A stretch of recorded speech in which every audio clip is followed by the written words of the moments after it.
I am humbled by this honor, and I thank you so much for the privilege of telling you my story today. Soon after the Civil War, Texans turned to cattle to see them through the difficult time of Reconstruction. Cattle drives to the north became well known, but driving the cattle north was trouble. Now the settlers, the ranchers, the farmers, they didn't like wild cattle in their midst, so the cattlemen drove their herds around settlements. By 1874, the cattle trails became well known, moving about 400,000 cattle per year. Now a normal size herd was 2,500 head. There would be 12 men, 72 horses, 6 to the men, and there would be a mess wagon with a mule team. They would cover about 15 miles a day, 400 in a month. Now those longhorns were wild at the start, and a longhorn was near as nimble as a deer. Many times they would be spooked into a wild, crazy stampede. 2,500 cattle per drive would be charging like crazy, demented demons, trampling, running everything in their path.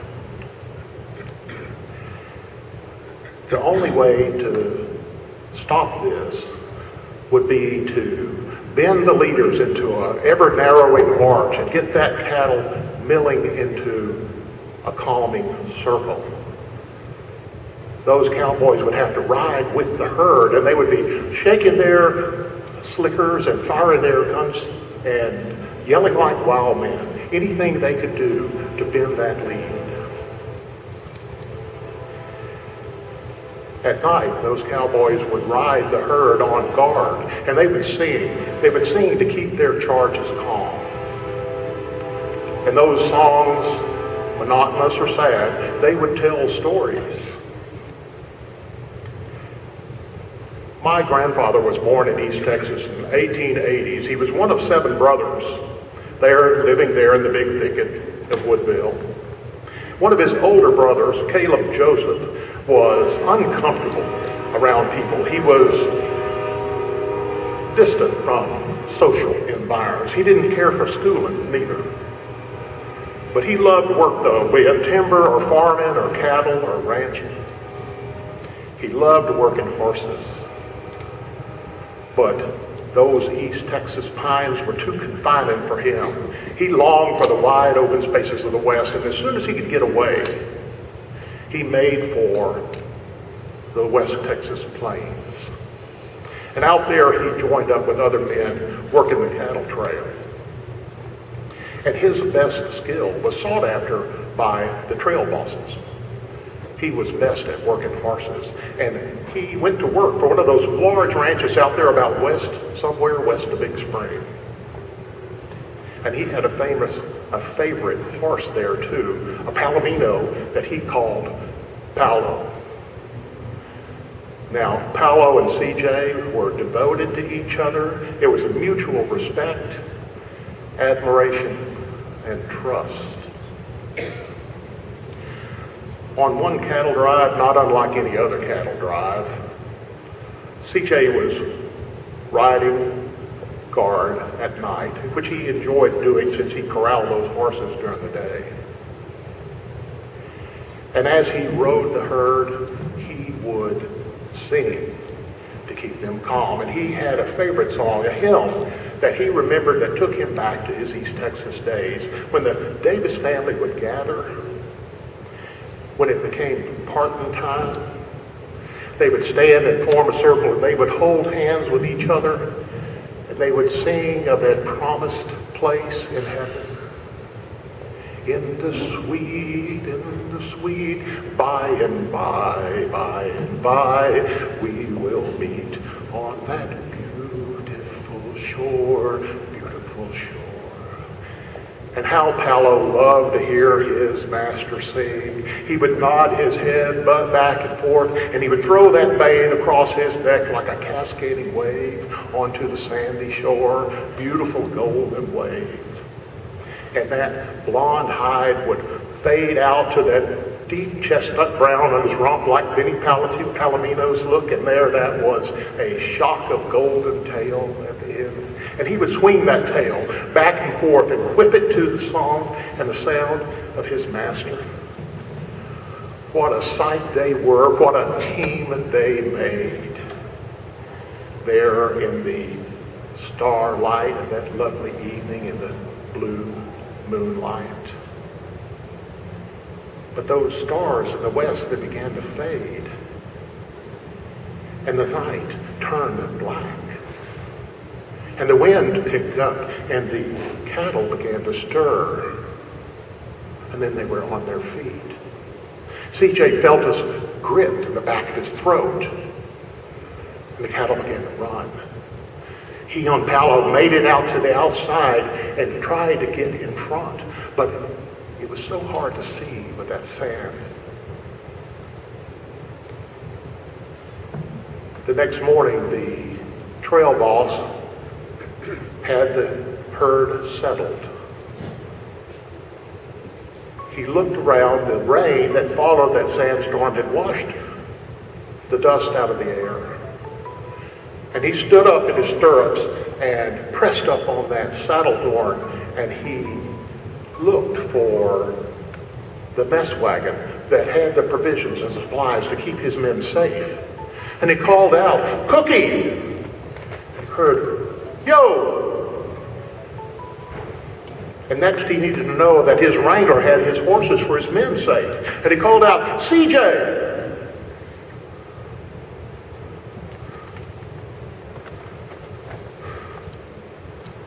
But there was only silence. Well, maybe he didn't hear, but did anybody see? Well, he called again, "CJ!" But then he felt pain in his chest. Anguish. And he cried out, "Palo!" He called up 2 young bucks from his team and sent them back to see, to know. He outfitted them, with water and bandages. He gave them rifles for any cattle that might be injured that he'd put out of their misery. And he gave them shovels. They went back, they found CJ and Palo together. CJ and Palo died there together. And they were buried there together. And by blessed assurance, together they will always be. Together they will always be. My grandfather hadn't heard from CJ in quite a while. His family wanted to know his brothers. It was just after World War II, and he was able to call out there to the ranch. He remembered the name where CJ worked. He was able to reach an old cowboy there. The old cowboy said, it'd been more than 20 years, but he remembered CJ. He remembered a terrible storm in the middle of the night that rained mud, that had fire in the sky. And he remembered the loss of a great horseman and his beloved steed.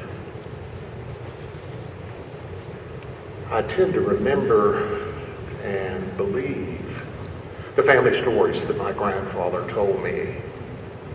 He also told me that CJ was a hero of those old cattle drives. Now, true heroism is remarkably undramatic, very sober. It is not the urge to surpass all others at whatever the cost. It is the duty to serve others whenever the need. I listened to my grandfather tell me this story. And as he did, I thought he'd fall asleep. But then I heard him sing, "In the sweet by and by, we will meet on that beautiful shore." You know, they say there's a ghost herd riding those cattle trail drives to this very day. And you know, if that's so, then they're heading this way. Now, if a ghost can be spooked, it is surely a stampede. And there, out on point, is CJ and his Palo, riding the wind and bending the lead. Thank you.